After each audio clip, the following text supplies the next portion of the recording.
Si on parle d'investissement, on est bien en train de parler de l'investissement parmi d'autres classes d'actifs. Ça veut dire qu'on ne va pas vraiment parler d'investissement dans sa propre habitation, celle où on habite, parce que celle-là, on l'a choisie selon d'autres critères, où est-ce que j'ai envie de vivre, où est-ce que j'aime vivre, donc c'est plus un bien de consommation finalement, sa propre habitation. Par contre, on peut se dire, moi j'ai envie d'investir dans de l'immobilier, mais à ce moment-là, le calcul doit vraiment être un calcul financier, de rentabilité. Ça veut dire où est-ce que je vais acheter, quel est le prix que je vais payer aujourd'hui, quel est le prix que je pourrai en avoir dans le futur et quel va être le rendement de ce bien. Donc on doit vraiment raisonner comme si c'était un actif financier.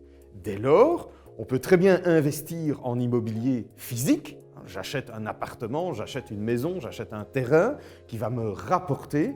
On peut aussi investir dans l'immobilier papier, c'est-à-dire investir dans un fonds d'investissement qui lui-même investit dans l'immobilier. C'est une autre façon d'investir dans l'immobilier de manière d'ailleurs beaucoup plus diversifiée. Et alors on a vraiment un instrument lié à l'immobilier mais qui s'apparente très très fort à un investissement financier.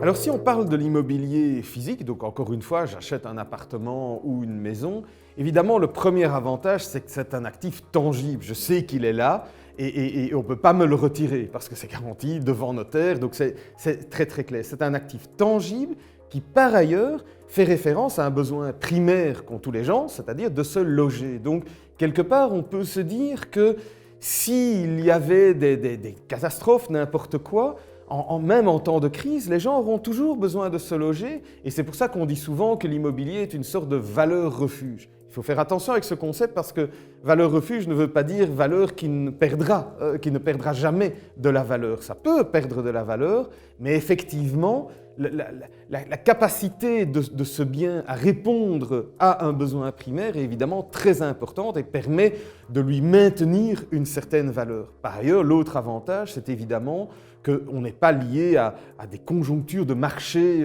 qui bougent chaque jour. Le marché de l'immobilier bouge, les prix peuvent monter comme ils peuvent descendre, et on est quand même sur des évolutions beaucoup plus lentes. Donc on peut plutôt dormir sur ses deux oreilles d'un jour à l'autre, quand on voit d'un autre côté les marchés financiers qui peuvent bouger très fortement d'un jour à l'autre. Donc ça, c'est un peu les avantages de dire, voilà, moi je vais investir dans cette classe d'actifs qui est l'immobilier. En fait, il n'y a pas de moment spécifique où il est plus intéressant d'investir dans l'immobilier. Souvent, on entend dire que, en fait, il est intéressant d'investir en immobilier quand les taux d'intérêt sont bas. Ça, il faut faire attention avec ce genre d'adage parce que, en fait, d'un côté, on a la décision d'investissement qui est la plus importante. Est-ce que l'investissement dans tel ou tel appartement, dans telle ou telle maison est intéressant parce que c'est un bon bien immobilier. De l'autre côté, on a la décision de financement, mais il ne faut pas confondre les deux. Le financement, il est évidemment tributaire de l'évolution des taux d'intérêt, mais le financement ne doit pas guider l'évolution de l'investissement et la décision d'investissement. Donc ça, il faut bien faire la distinction entre les deux et il ne faut pas oublier non plus que quand les taux d'intérêt sont particulièrement faibles, forcément, le financement est plus facile et donc on voit qu'il y a plus de gens qui ont tendance à aller chercher du financement, ce qui a pour conséquence de faire monter les prix de l'immobilier.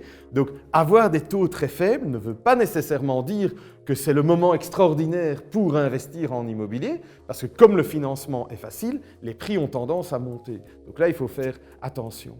Donc je dirais que l'investissement en immobilier, c'est beaucoup moins une question de quand investir, et beaucoup plus une question de où investir, parce que la qualité de l'investissement est évidemment primordiale. Je dirais qu'il y a deux bonnes questions à se poser. Un, quel est le calcul de rentabilité ? Quand on choisit d'investir dans une action, une obligation ou un fonds d'investissement, on regarde le prospectus, on regarde la rentabilité attendue, on regarde l'historique.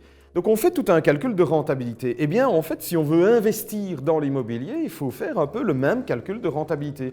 quel est le rendement locatif que je peux attendre, quel est le rendement au niveau du prix de l'actif que je peux attendre. Donc ça, c'est une première question, c'est vraiment faire un calcul de rentabilité comme on le ferait pour un investissement financier. Deuxième question à se poser, où est-ce que je vais investir en immobilier? Parce qu'on sait très bien, et tous les professionnels de l'immobilier le diront, l'immobilier, c'est une question de localisation. Après, il y a toutes des questions annexes, mais la localisation est très importante.